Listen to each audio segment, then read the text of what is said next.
O nosso entrevistado chegou. Graças a Deus. Depois de muito tempo, rapaz, eu pensei que os caras tinham pegado ele no caminho. O pessoal do sistema, os globalistas, pegaram ele do Estado, levaram ele. Cadê o nosso outro amigo? Deixa eu dar bom dia para ele, já está aqui. Renato Amoedo. Renato Bitcoin. Renato, bom dia, satisfação em Minha honra. recebê-lo aqui na Brado pela primeira vez. Tudo bem contigo? Tudo tranquilo. É a primeira aparição em vídeo, mas já teve aparição em áudio antes. A gente bateu papo, não é isso? Que quem matava mais sodomita era sodomita, quem matava mais islâmico era islâmico, não é isso? Quem matava mais comunista era comunista. A gente não teve esse papo uma vez? Não teve em vídeo, teve em áudio, né?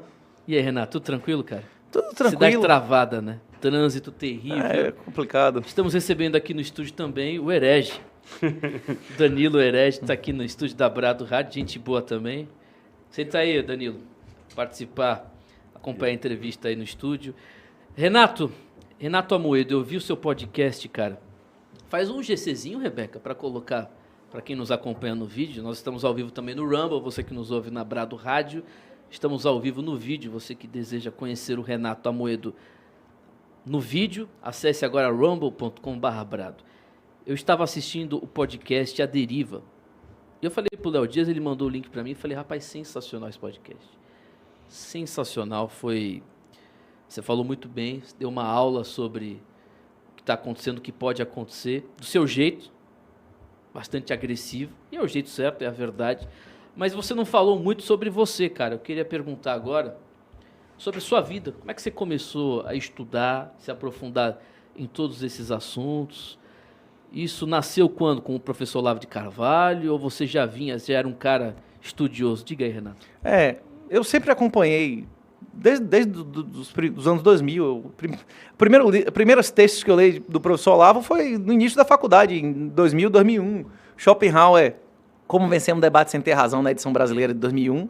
Já tinha o prefácio do professor Olavo, né? Ele sempre soube que ele existia. Eu tirei título para votar em Enéas e trabalhei na campanha de Enéas. Eu larguei o emprego para trabalhar ativamente na campanha do não.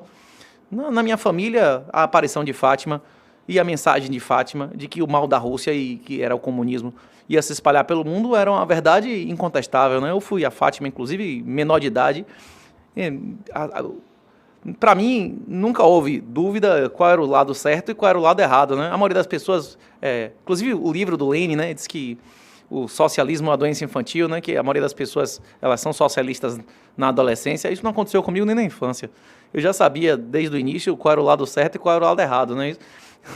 Isso aí desde sempre. Quando é que eu comecei a estudar, eu fiz carreira acadêmica normal.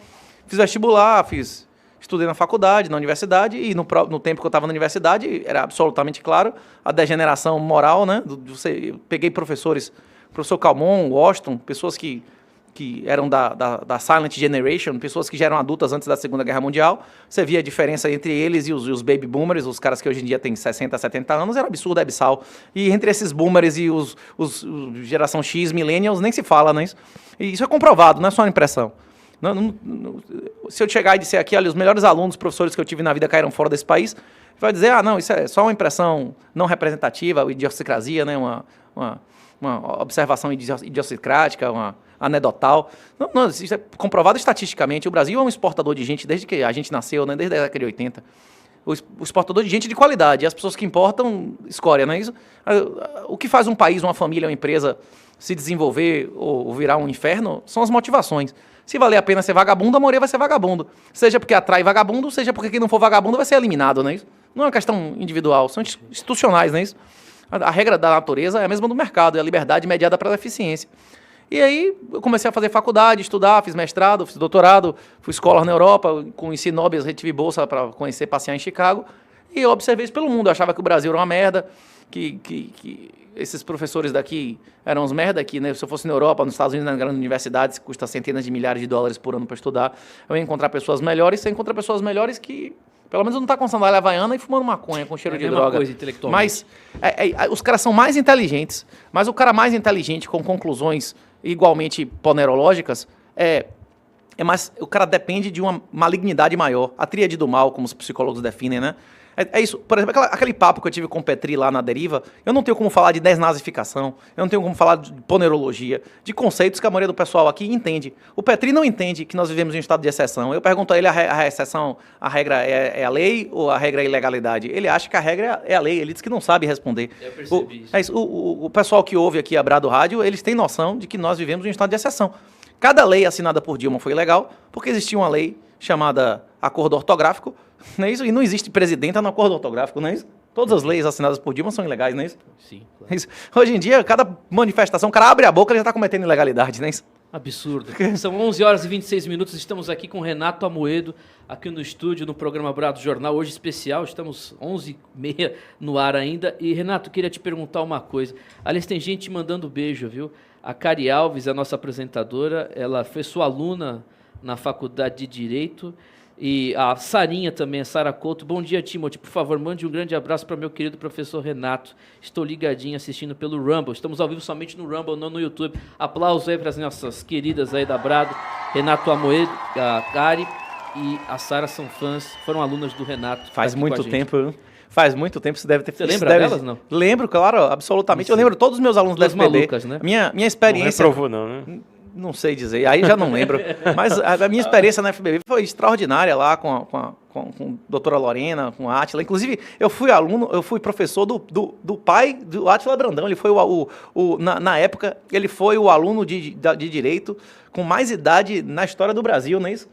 Ele, com quase 100 anos, ele fazia. Né? Isso, o avô da doutora Lorena, exatamente. Disso, rapaz, ele é uma figura. Rapaz, o cara ainda estudava, é impressionante. O cara com quase 100 anos ainda tinha. Não deve ser mais vivo hoje, porra. Senão eu ia ter 110 anos. Mas, rapaz, eu tive várias experiências inesquecíveis na FBB, viu? O que foi, Rebeca? Ele morreu já. Sim, morreu, mas não sabia. 100 anos naquela época já deve ter morrido. Morrido, né? 15 anos. 15, 18 anos atrás, 15 né? anos, eu acho que é difícil ele ter 115 anos. Mas, ô Renato, são dois assuntos importantes aqui. Legal saber, eu pensei que você já tinha sido esquerdista, né? Porque, por exemplo, o Olavo já foi do Partido Comunista, já tentou regimentar jovens e tal, já explicou isso 300 vezes. Mas é bom saber que você nunca foi um cara de esquerda. Mas eu queria que você explicasse, o Léo Dias está na bancada também, quiser fazer aqui pergunta, levantar as ideias. Mas são duas coisas importantes. Uma coisa que eu vi, estava até conversando com meu pai, mandei o link do podcast para ele, agora vou mandar o da Brado. Juros negativos. É um negócio de maluco.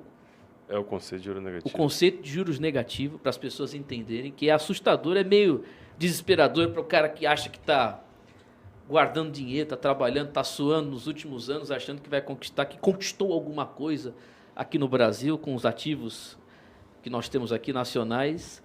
E depois, complementando, o Bitcoin, que segundo você lá no podcast, a deriva, é a salvação para... Aliás, é uma possibilidade, você não falou salvação, desculpa, é uma possibilidade de liberdade, é a ferramenta da liberdade nos dias de hoje. Por favor.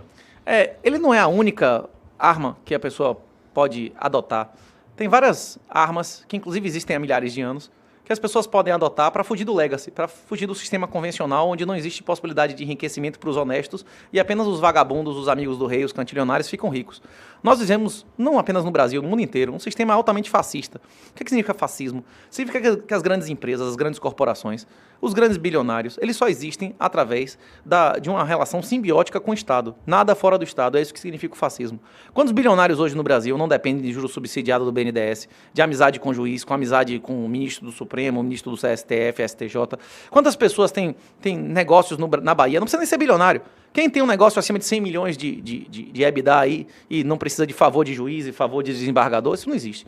Nós vivemos um sistema que as pessoas só conseguem concentrar a renda se eles tiverem amizades com o governo, né? Amizades íntimas e favores dos governos. Sejam concessões, sejam subsídios, seja facilidade de obtenção de decisões judiciais, e todo mundo sabe disso. A questão é que, como a gente já conversou várias vezes, no passado... ainda trickle down, né? Ainda chegava na classe média alguma possibilidade de ganho. Quando existia overnight, quando existia juro positivo, quando a remuneração do endividamento público ela ultrapassava a emissão da moeda, as pessoas ainda conseguiam enriquecer acumulando dinheiro. Hoje em dia, você coloca o dinheiro no banco em qualquer investimento. A expectativa média de retorno é negativa, então não existe investimento. Se alguém na XP, numa empresa dessa, BTG, disser que tem algum investimento para você, ele está mentindo. Ele só acha que fala a verdade se ele considerar como inflação o índice oficial, que é mentiroso, é manipulado abertamente.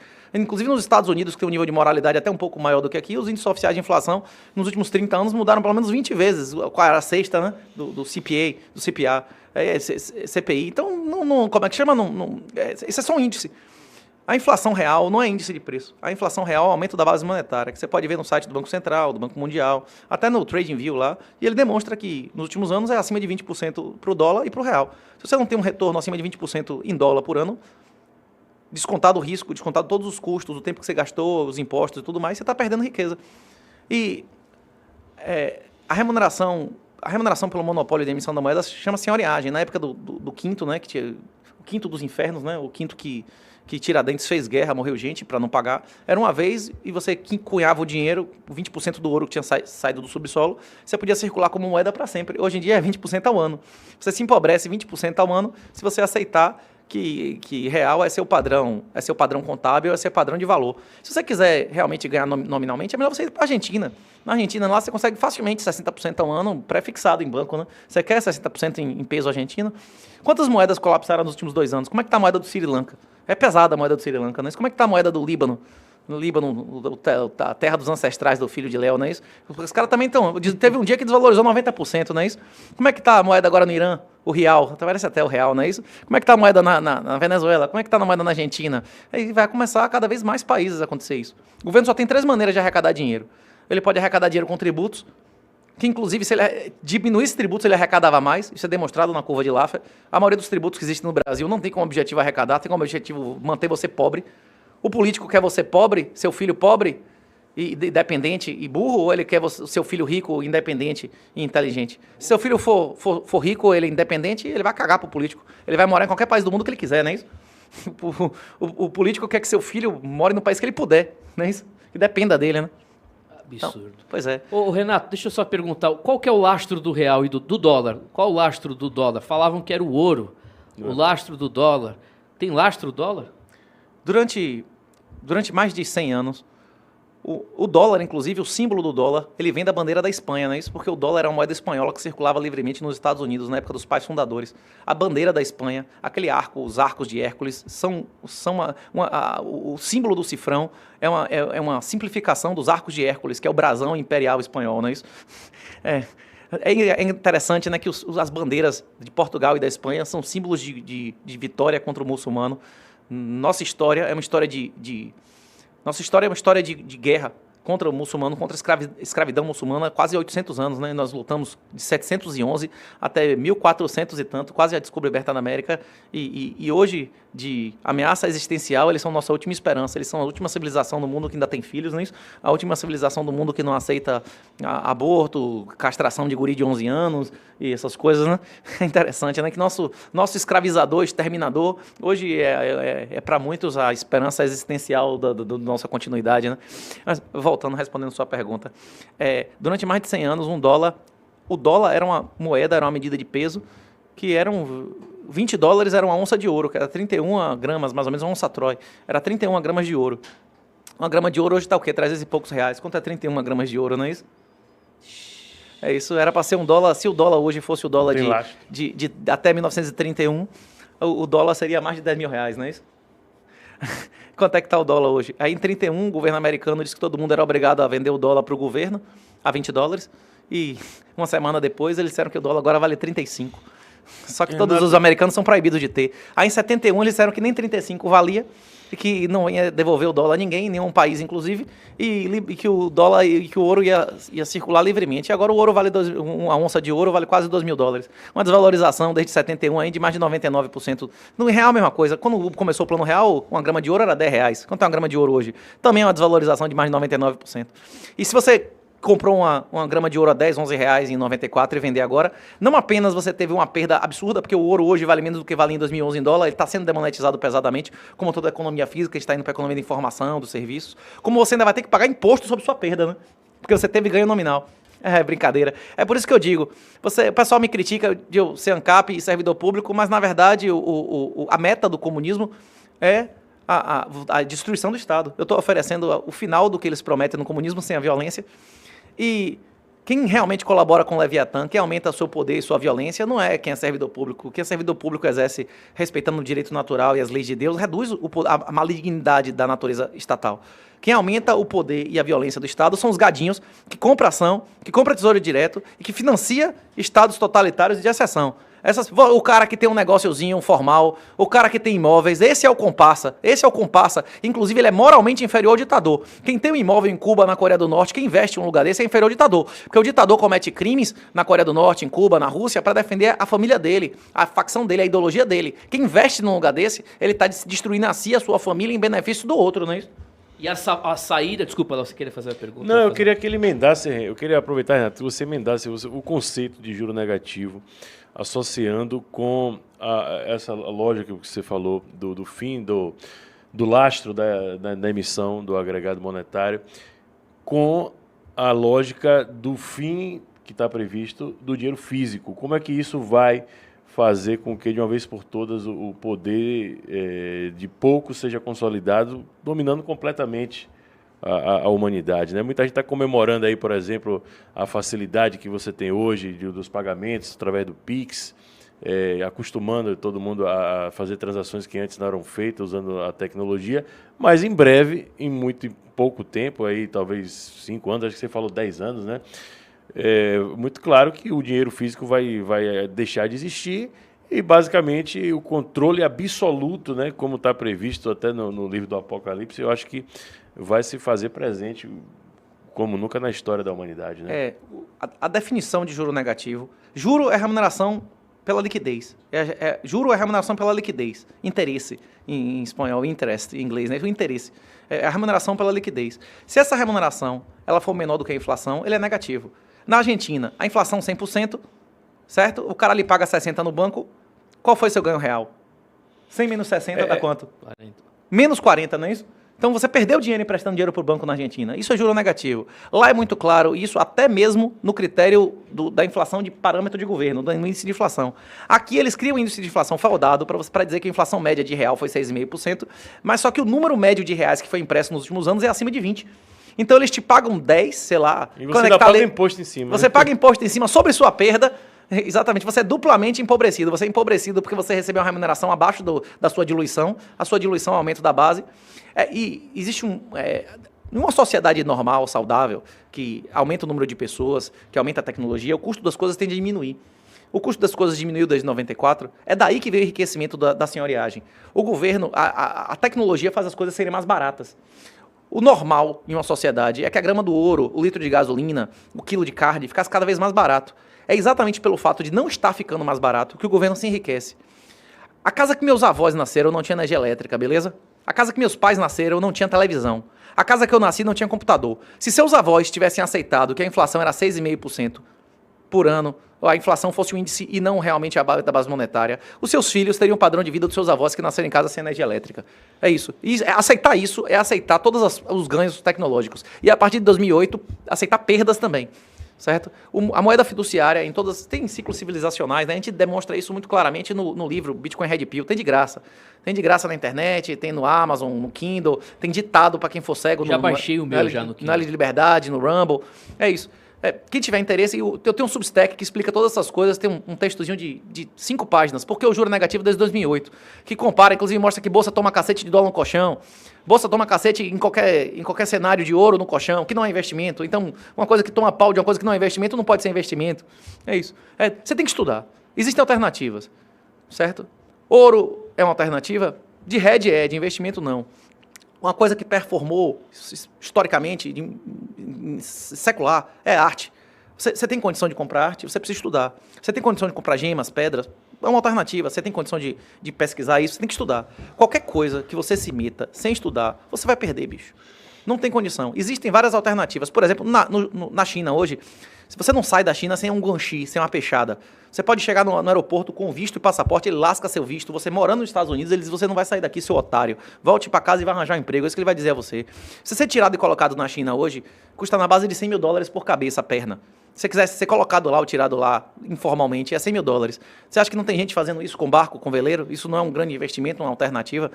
Você acha que isso não vai acontecer aqui? Lugares civilizados como a Nova Zelândia e a Austrália proibiram pessoas por ano sair, inclusive com pai e mãe morrendo em outros países, não é isso? Não proibiram?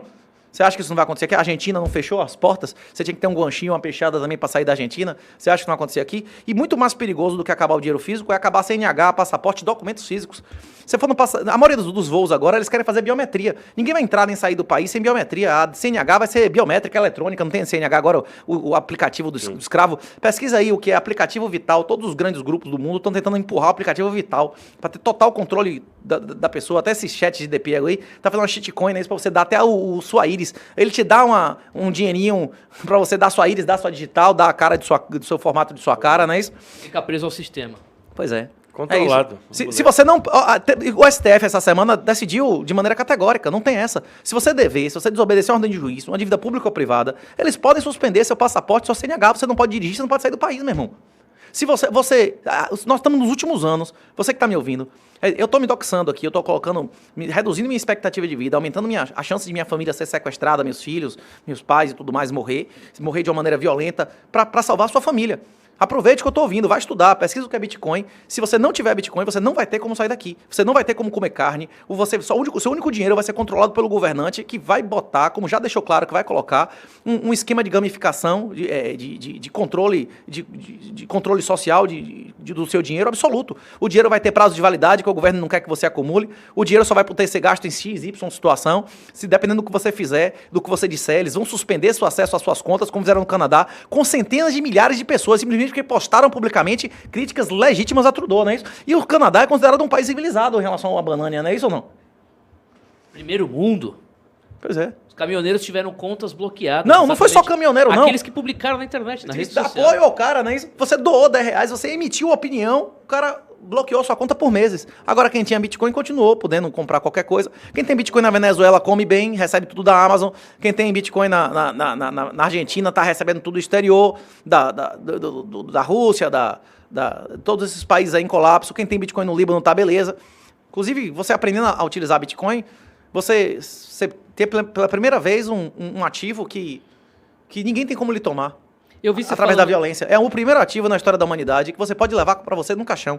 Como Jesus veio fazer a lei do Antigo Testamento ser perfeita como ela nunca foi, o Bitcoin em autocustódia faz a propriedade privada ser perfeita como ela nunca foi. Ela ser imune à violência e ela ser imune à sucessão. Até o Bitcoin, todos os ativos que você tivesse na sua vida, se você morresse, alguém podia lhe tomar e encontrar e ficar, e alguém podia lhe tomar violentamente. O Bitcoin é impossível. Ele é imune a controle de capitais, ele é imune à expropriação, ele é imune à diluição, e ele lhe dá acesso a uma série de serviços que você tem anos. As gateways, as possibilidades de você comprar Bitcoin com real, elas vão ser absolutamente reduzidas. No futuro, para você obter Bitcoin, você vai ter que dar sua liberdade, a sua honra a entregar seus filhos. Inclusive, eu acredito, se quem quiser dar uma olhada no livro, no Substack, que dentro de poucos anos, de 15, 20 anos, a maioria dos casamentos no mundo você condote. Se você não tiver 2, 3 anos de salário do pai para dar, você não vai ter acesso a uma mulher decente. Porque, inclusive, hoje em dia, a maioria das mulheres estão insensibilizadas, né?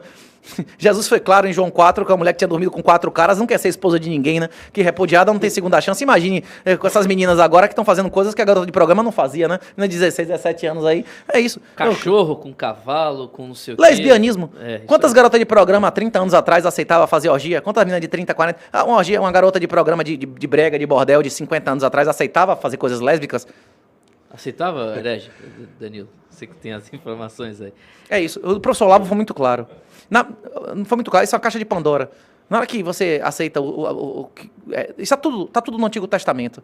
Você não precisa nem ser cristão para reconhecer isso. É um livro que os judeus, os muçulmanos, todas as grandes religiões mundiais acreditam como uma verdade absoluta. Ali ele não está dizendo que eu sou o Deus, o que te libertou do Egito. Ali eu sou o Deus, o criador do universo, não é isso? Ele não está falando para os judeus, ele está falando para todo o universo, não é isso?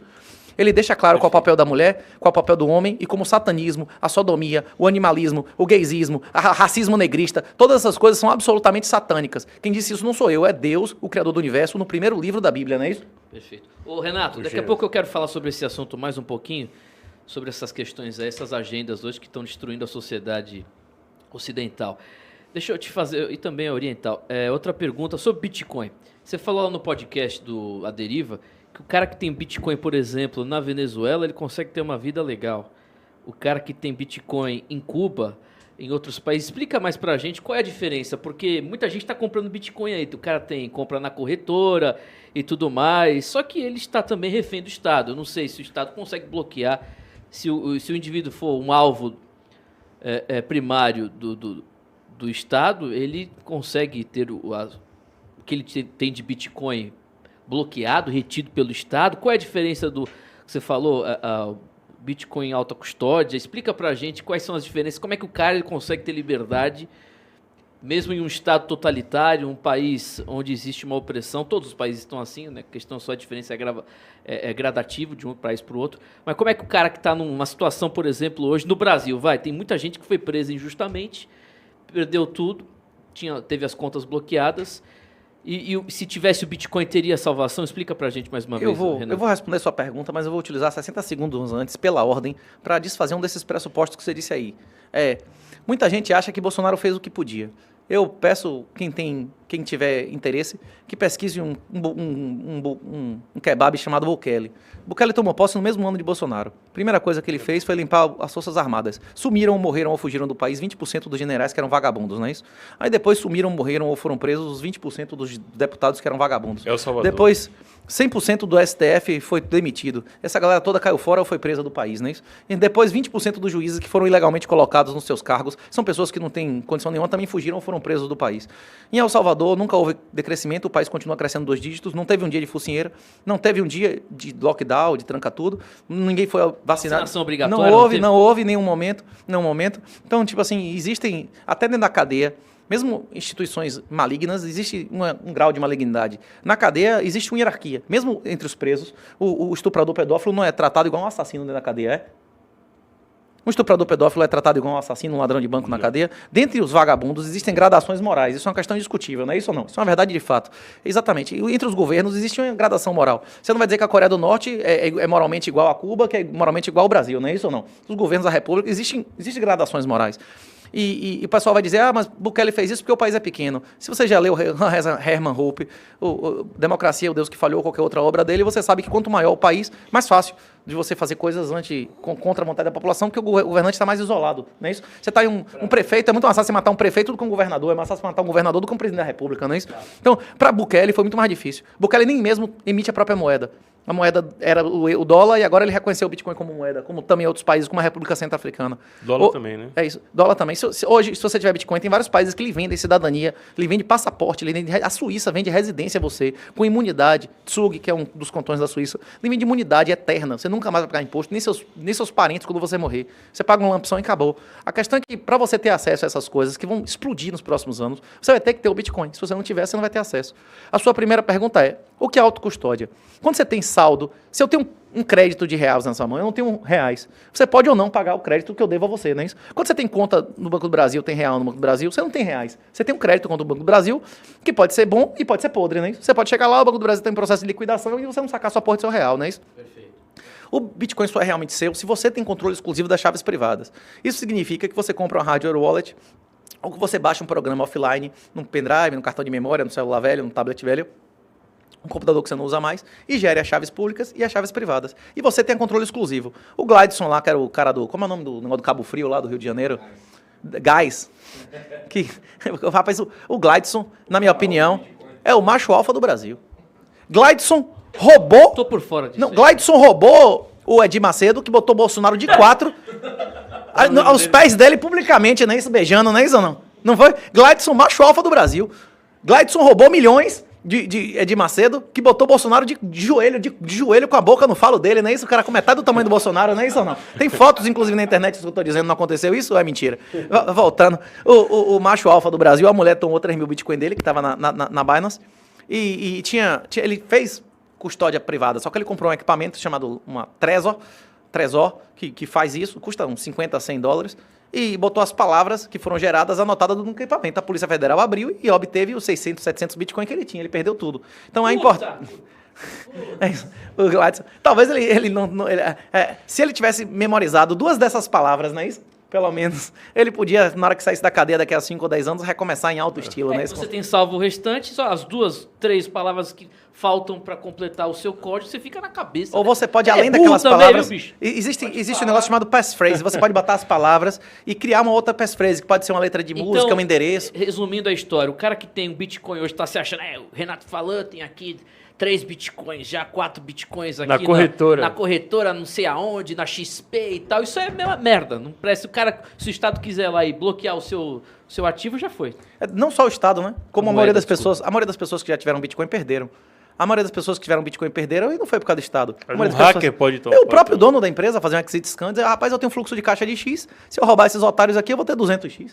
Então, Vai Renato, embora com os Bitcoin. Você tem- Inclusive o cara some, não aconteceu isso. Quantas empresas aí nós estamos vendo que eram corretoras, o cara honrava e tal, e de repente o cara diz, realmente não vale mais a pena. É mais vantagem pra mim eu dar calote nos otários e ir embora, não é isso? Renato, agora você está falando um negócio mais avançado.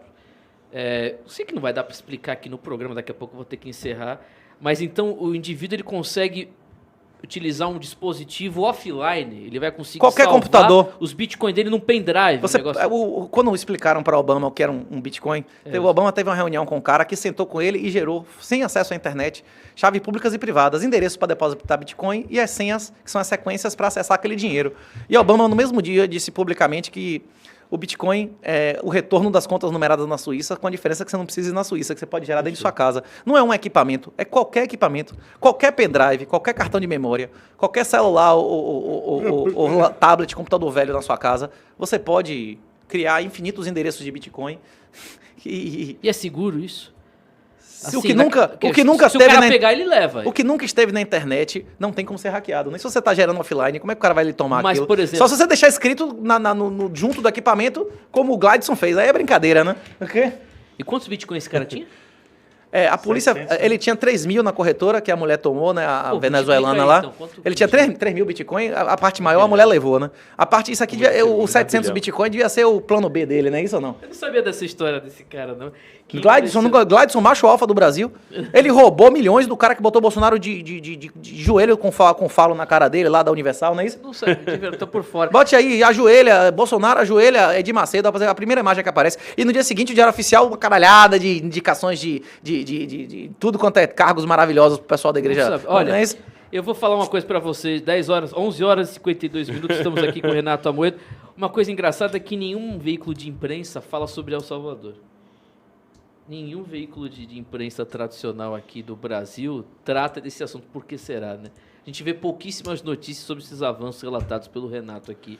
Sobre a moeda, sobre a economia, sobre os avanços na liberdade. Se você não tiver... Era o país Brado mais Jornal- violento da América Eu lembro, Latina. nós falávamos aqui no início. Né? Deixou Nós, de- os únicos... o Breitbart, acho que fala sobre isso aí, um blog americano, um site de notícias. Mas, o Renato, liberdade agora custou, só no viu? Bitcoin, viu?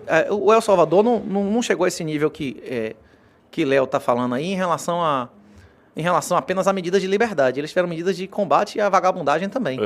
No final, que ele já tinha limpado El Salvador e tal, já tinha limpado o Supremo, o Judiciário, o negócio, eles passaram a lei que qualquer tatuagem, qualquer colaboração com facção era terrorismo, quem admitisse os crimes era 15 a 20 anos, quem não admitisse era 40, e prenderam 1% da população em 100 dias. Muitas pessoas apoiaram o Bolsonaro esperando que ele ia fazer isso aqui, né? Prender É 1% isso que eu dos falo. vagabundos. Ele fez um processo de desnazificação, que foi prometido pelo princeso. Como é o nome do cara que diz que é o príncipe imperial? Como é o nome do cara? Ele prometeu 11 vezes, 6 junto de Bolsonaro, desnazificação. Desnazificação é o processo político de limpeza, de retirada de qualquer pessoa contaminada ou comprometida com o regime anterior, que foi o que aconteceu na Alemanha. O ano Não de tinha- 2019, Pois é. Renato, foi um ponto de inflexão na curva de criminalidade no Brasil, taxa de homicídio, e justamente pela geração dessa expectativa que aconteceu ali de que Bolsonaro ia chegando, combater a criminalidade. Tanto é assim que nos anos subsequentes voltaram ao normal, praticamente não cresceu tanto como estava, não voltou a crescer tanto, mas foi maior do que o primeiro ano dele. O fato de Bolsonaro ter criado uma expectativa trouxe milhares de pessoas, milhares de famílias perderam tudo porque acreditaram que o Bolsonaro fosse dar um choque de realidade. Eu conheço várias pessoas próximas a mim que já tinham desinvestido 100% e voltaram para o país nessa esperança e foram destruídos. Exatamente.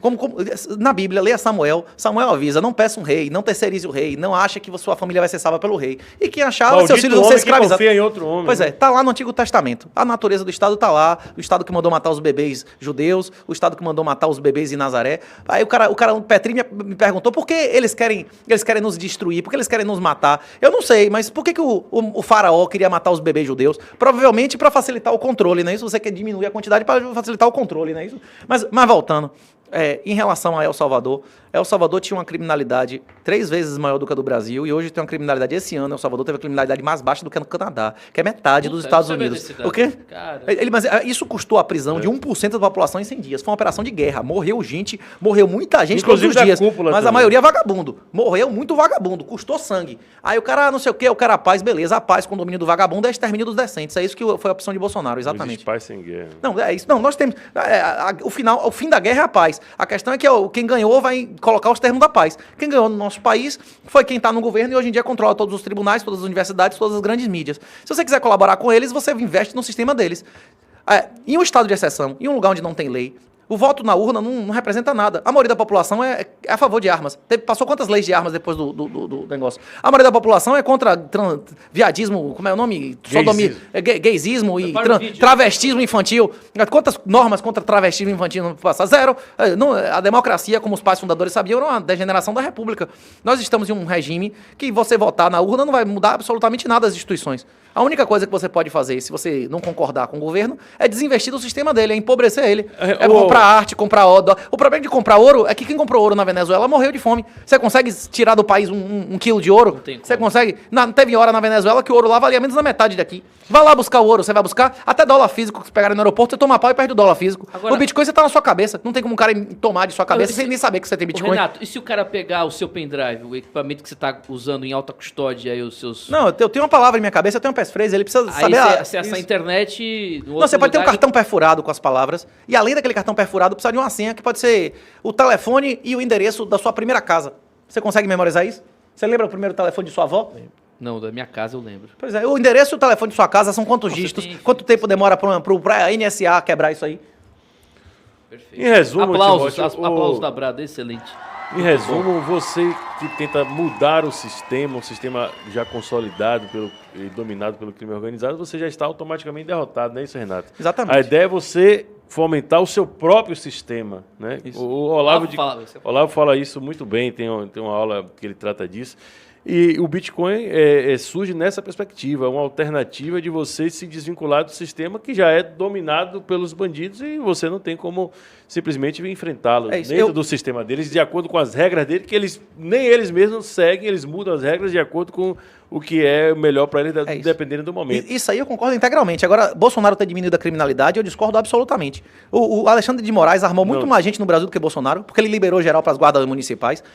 O Alexandre de Moraes armou muito mais pessoas do que Bolsonaro. Quando o Bolsonaro entrou, eu podia ter 8 armas no Sinarme. Quando ele saiu, eu podia ter 3. Se eu quiser comprar uma arma, eu tenho que vender 5. Bolsonaro me desarmou. Tem que comprovar que tem cofre em casa. Inventaram um monte de maluquice. Para cada benefício, foram 10 malefícios. Ele só indicou pessoas intimamente comprometidas com a extrema esquerda, como Moro, a esposa de Moro, o chefe de gabinete de Moro era uma militante há 20 anos recebendo dinheiro de George Soros, não é isso? Desarmamentista. Ele só indicou a todos os cargos relevantes pessoas íntimas e comprometidas espiritualmente com um maligno. Mas voltando, eu discordo que Bolsonaro tenha tido Bolsonaro não fez nada, absolutamente nada para reduzir a criminalidade. Só reduziu por conta da expectativa que foi gerada pelo que ele prometeu e não cumpriu. Mas os fatores principais da redução da criminalidade nos últimos anos, a criminalidade vem caindo desde Temer, 2 dígitos, e exponencialmente vai continuar. A questão é o envelhecimento. Tem mais pessoas hoje com 40 anos nesse país do que com 4. Nasceu menos gente na Bahia esse ano do que todos os anos desde que eu nasci. E não é proporcional, é absoluto. O número de crianças, Salvador reduziu a população nos últimos 10 anos, certo? A população está caindo. Uma população idosa. Você conhece alguém que começou a ser craqueiro com 60 anos? Alguém que virou estuprador com 70 anos? A população idosa, logicamente, a criminalidade vai cair. E o segundo, esse é o fator principal, certo? É o envelhecimento da população. Qualquer sociedade na história da humanidade, envelhecendo, reduz a criminalidade. Qualquer pessoa que tem qualquer experiência criminal de delegacia de processo sabe que 80% a 90% das pessoas, inclusive dentro da cadeia e dentro da delegacia, eles cometeram os ilícitos nos primeiros anos da maioridade, não é isso? A maioria do pessoal que aparece na delegacia, inclusive, é menor de idade. Beleza? Tanto quanto vítima, quanto como autor. Pronto. Então, isso aí é uma questão discutível. Inclusive, você pode acompanhar que o SCOL, entre 12 e 14 anos, que tem reduzido, a redução do número de pessoas no SCOL de entrada do crime é exatamente uma diferença de menos de 10% da diferença do aumento de criminalidade. Até porque essas pessoas não têm expectativa de vida alta, né? O cara que entra na criminalidade violenta, na droga, o cara não tem expectativa de vida de mais de 30, 40 anos, esse cara não vive, morre logo. A segundo fator é o Big Brother chinês. O Big Brother chinês hoje na Bahia prende muito. O reconhecimento facial Tipo assim, não Metrô. precisa ser policial pra você saber os Mas números. solta no mesmo dia, Renato. O quê? Mas aí solta no mesmo dia. O fato de existir controle social, o fato de existir câmera, o fato da polícia usar metadados que não ouvia no passado, a polícia hoje tem muito mais acesso à árvore de tudo e tal, ele inclusive reprimindo pesadamente a criminalidade. Isso é um fator secundário, mas existe. Você não tem como dizer que o reconhecimento facial e o ter câmera em todo lugar agora não ajudou a inibir a atividade criminosa.